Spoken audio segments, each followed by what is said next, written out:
Hello students, welcome back to my channel. आज हम देखेंगे कि कैसे हम इंग्लिश का पूरा सिलेबस रिवाइज करके 80 आउट ऑफ 80 स्कोर कर सकते हैं। वो क्या है जो हमें रिवीजन से छोड़ने नहीं है, वो क्या टॉपिक है जो हमें 100% रिवाइज करने हैं और किस तरीके से हम 80 आउट ऑफ 80 स्कोर कर सकते हैं। उसके लिए सबसे पहले हमें समझना होगा कि पेपर का पैटर्न क्या है, किस तरीके के क्वेश्चंस आते हैं और किन किन चीजों को हमें कितना रिवाइज करके फुल मार्क्स हम पा सकते हैं। सबसे पहले हम देखते हैं कि सबसे पहले हमारा आता है सेक्शन ए। आप सभी जब पेपर ओपन करते हैं, पढ़ते हैं, तो आप सभी देखते हैं सेक्शन ए आता है सबसे पहले, जो कि हमारा टोटल होता है 20 मार्क्स का। सेक्शन ए में होता क्या है? सेक्शन ए हमारा होता है रीडिंग स्किल्स का।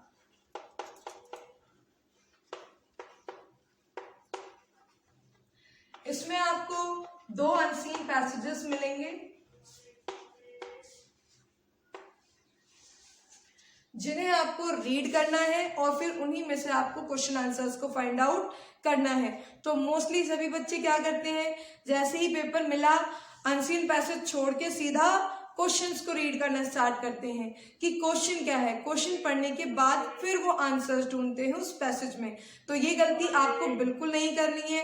सबसे पहले क्वेश्चन पेपर मिलने के पहले आपको चेक करना है कि मेरे पास कंप्लीट क्वेश्चन पेपर है या नहीं है। अगर सारे क्वेश्चन उसमें प्रेजेंट है, क्वेश्चन पेपर आपका कंप्लीट है, तो सबसे पहले आपको सेक्शन ए पे फोकस करना है और अनसीन पैसेज को कंप्लीट रीड करना बहुत जरूरी है।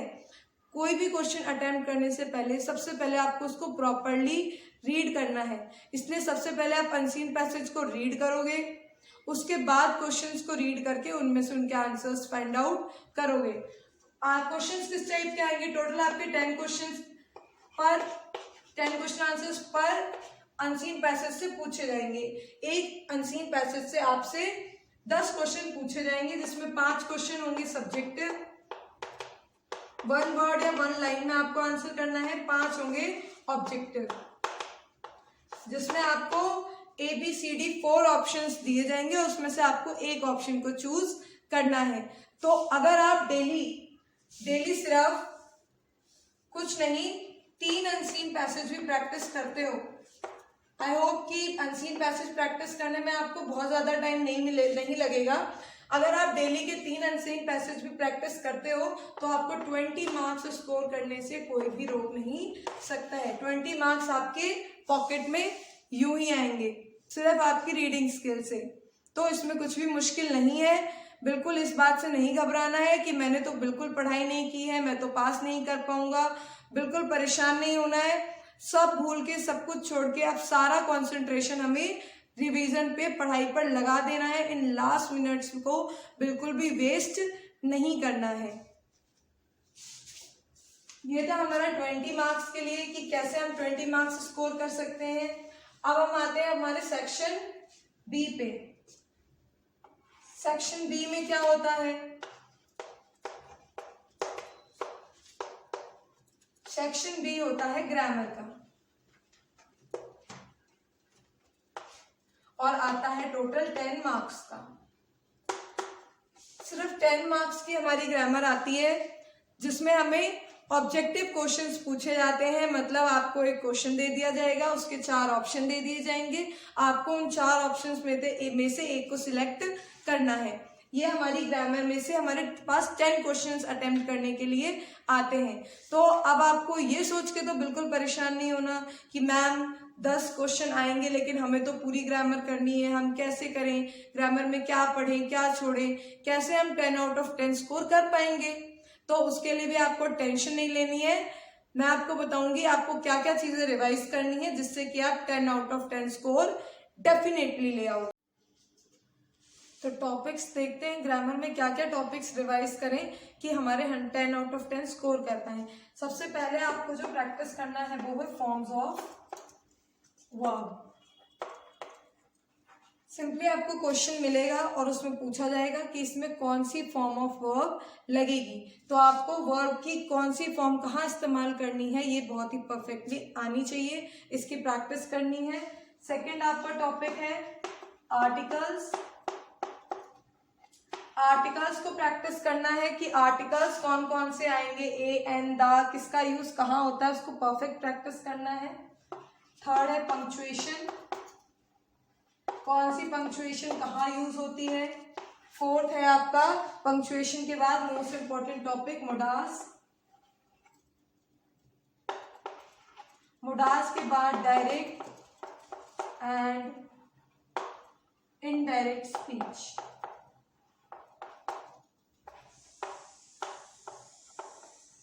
डायरेक्ट इनडायरेक्ट स्पीच के बाद 6 पॉइंट है आपका non finite, non finite found out करना। और लास्ट है जो आपको इसके साथ साथ आएगा वो है आपको कि सिंपल सेंटेंसेस को, अगर कोई सेंटेंस सिंपल है उसको कन्वर्ट कैसे करें कॉम्प्लेक्स सेंटेंस में।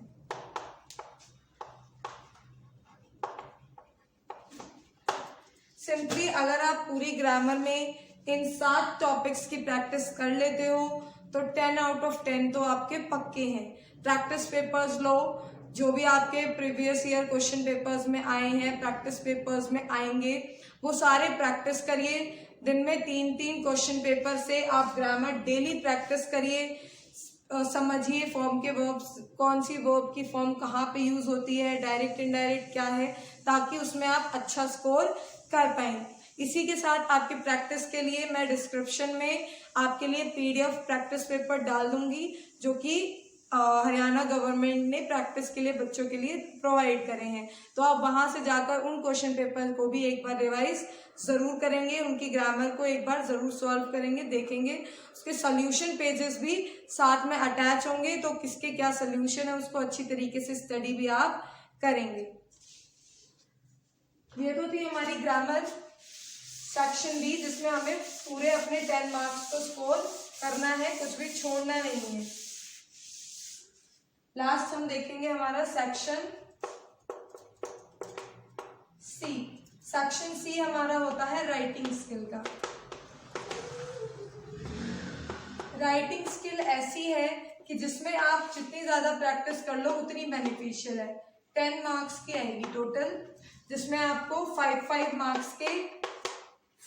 मार्क्स के एक आपको मिलेगा एप्लीकेशन,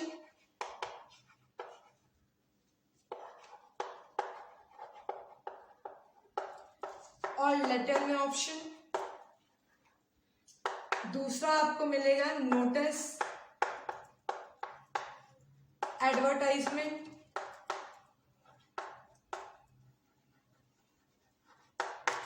नोटिस, एडवर्टाइजमेंट और एक कोई सा पैराग्राफ। अगर आप इसमें से सिर्फ एक चीज, मान लीजिए आप सिर्फ एडवर्टाइजमेंट की ही प्रैक्टिस इतनी अच्छी कर लेते हैं कि 5 आउट ऑफ 5 स्कोर कर पाए, और लेटर या फिर एप्लीकेशन में से किसी टॉपिक की प्रैक्टिस कर लेते हैं जिसको आप 5 आउट ऑफ 5 स्कोर कर पाए, तो आपके लिए बेनिफिशियल है। राइटिंग स्किल के 10 मार्क्स आपके लिए फिक्स हो जाएंगे। कुछ नहीं तो दिन में 1 लेटर 2 लेटर की प्रैक्टिस, एडवर्टाइजमेंट की प्रैक्टिस 100% करनी ही है। उसके बाद आ जाते हैं सेक्शन डी। हमारे पेपर का लास्ट सेक्शन है लिटरेचर, जो कि आएगा 40 मार्क्स का। आपको एक काम जरूर से करना है कि चैप्टर्स के नेम, और उनके ऑथर्स के नेम,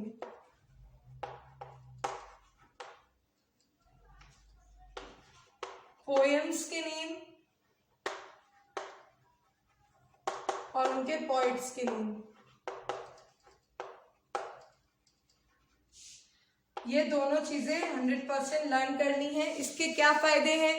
पहला फायदा कि आपके 2 मार्क्स तो 100% पक्के हो जाएंगे। कुछ नहीं तो आपने 2 दिन 3 दिन बैठ के आराम से इन्हें याद कर लिया, 2-3 नंबर इससे पक्के हो जाएंगे।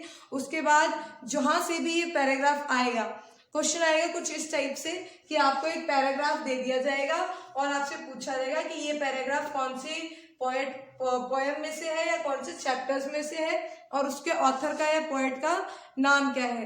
तो उससे आपको दो फायदे होंगे, एक तो आपको पोएट और पोएम्स के नाम पता होंगे, दूसरा आपको क्या करना है कि पूरा चैप्टर नहीं रीड करना है, आपको हर चैप्टर की सिर्फ समरी करनी है। पूरा चैप्टर रिवाइज ना करके आपको हर चैप्टर की समरी को जरूर रीड करना है। ऐसी गलती बिल्कुल मत करना कि YouTube पे गए, चैनल का नाम सर्च किया और कहानी सुन ली, लो भाई हो गया चैप्टर रिवाइज। नहीं, आपको चैप्टर का रिवीजन YouTube की वीडियो से नहीं करना है, आपको समरी रीड करनी है। क्योंकि YouTube की वीडियो देख के आपको कहानी तो पता चल जाएगी, लेकिन उसे लिखना कैसे है, उसको लिखने का तरीका क्या है, उसमें आप पीछे रह जाएंगे। तो इसीलिए समरी को रीड करना है ताकि आपको इस बात का आइडिया रहे कि मुझे आंसर किस तरीके से लिखना है, वो भी रीड करना है हर चैप्टर की समरी, जिससे कि आपके 40 मार्क्स बहुत ही आराम से आप स्कोर करोगे। अगर आप हर चैप्टर की समरी पढ़ लोगे, आपको आइडिया लग जाएगा कि कौन सी चैप्टर की स्टोरी क्या है और कौन से चैप्टर के ऑथर का या फिर पोएट का नेम क्या है।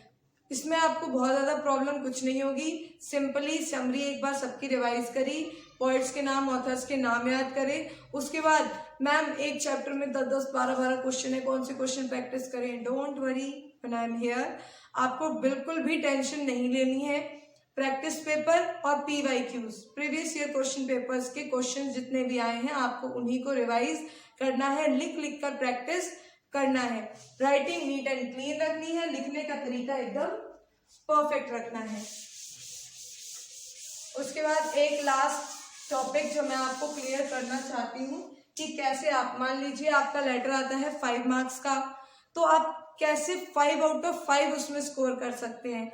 ऐसा ना हो कि आपने लेटर तो पूरा लिखा, याद किया, मार्क्स उसमें 2-3 आ रहे हैं, नहीं, पूरी स्टेप मार्किंग होती है प्रॉपर बोर्ड के पेपर में कि अच्छा आपने ये वाली लाइन लिखी है तो इसके मार्क्स इतने हैं। अगर आपने 2 से ज्यादा स्टेप एक लेटर में माइनस कर दिए तो आपके उस लेटर को 1 मार्क्स भी नहीं मिलेगा।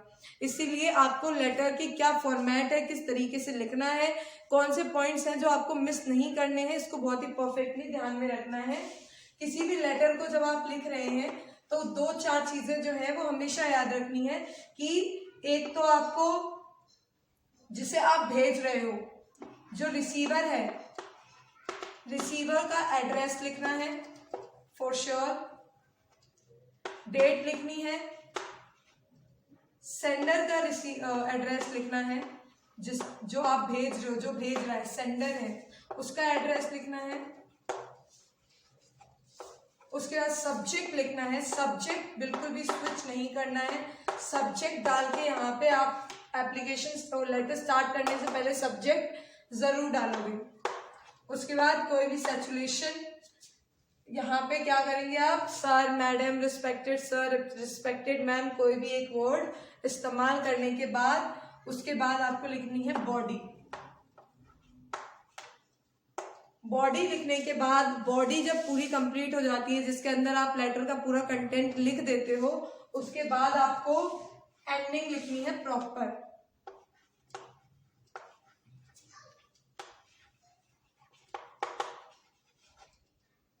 प्रॉपर एंडिंग करनी है कि योर ब्रदर या योर सिस्टर या योर फेथफुली, योर ग्रेटफुली, इस तरीके से आपको प्रॉपर उसको ग्रीट करना है एंड में, एंड देन लास्ट अपना नेम।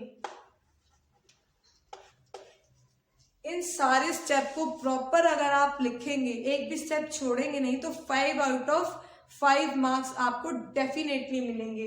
कि आपने पहले रिसीवर का एड्रेस लिख दिया, डेट डाल दी, फिर अपना जो सेंडर है, इस बात का भी ध्यान रखना है कि अगर आपको लेटर में सेंडर का नेम, सेंडर का एड्रेस, सारी चीजें दी गई हैं तो आपको वही लिखनी है। आपको अपना नाम, अपना एड्रेस नहीं लिखना है। आपको क्वेश्चन में बोला गया है कि यू आर तरुण, तो आपको तरुण का नाम लिखना है, तरुण का एड्रेस लिखना है जो कि आपको लेटर में दिया गया होगा। तो ऐसी गलती मत करना कि क्वेश्चन में बोला है you are Tarun, your address is this, और आप लिख के जा रहे हो अपना नाम कि my name is this and my address is this. तो ऐसी गलती नहीं करनी है। क्वेश्चन ने हमें जो एड्रेस दिया है, क्वेश्चन ने हमें जो नेम दिया है, हमें उसी से अपना लेटर, एडवर्टाइजमेंट, नोटिस, एप्लीकेशन, सारी चीजें लिखनी है।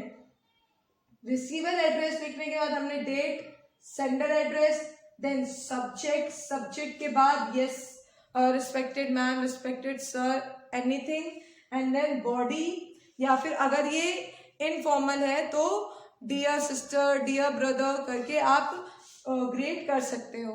बॉडी लिखने के बाद proper ending, your faithfully, your gratefully, उसके बाद अपना नाम।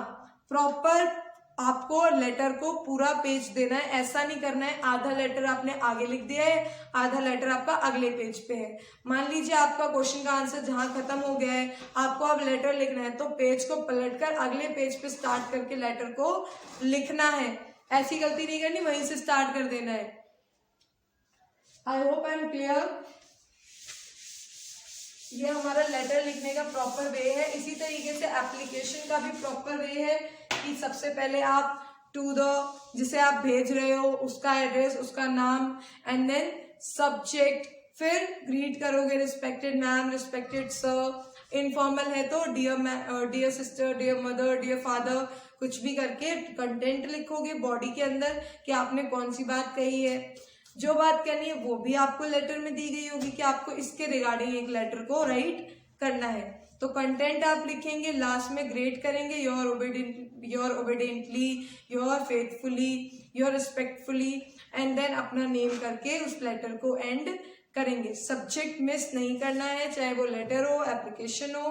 तो प्रॉपर फॉर्मेट में हमें लेटर को या एप्लीकेशन को राइट डाउन करना है। ऐसे ही हमें एडवर्टाइजमेंट के साथ करना है, नोटिस के साथ करना है, प्रॉपर फॉर्मेट के साथ कि बॉक्स बना के हेडिंग को हाईलाइट करके उसके बाद उसकी कंटेंट को लिख के लास्ट में नेम लिखना है।